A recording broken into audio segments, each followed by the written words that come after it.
today we are doing a weighing day. Is a measuring day or weighing day. So what we are doing now, we're just finishing bread.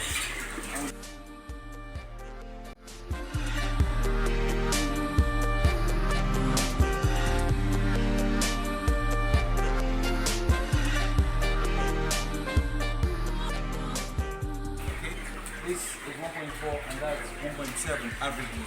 So it's very important to weigh your birds because weighing your birds ensure that your bird, the conversion ratio is right, ensure that your feed is correct, and ensure that your management practice is also on point. Not weighing of birds will not make you know your progression each week. So weighing of birds is very important every single week. So you do that every week to ensure your progression because broiler is about weight. Everything about broiler is targets of weight. How you can grow them for meat and how you can achieve certain weight gain. Thank you very much, and don't forget this is Greenview Farm, managed by 12 Month Global Concept. We are still in process. Very soon we'll start selling. Thank you.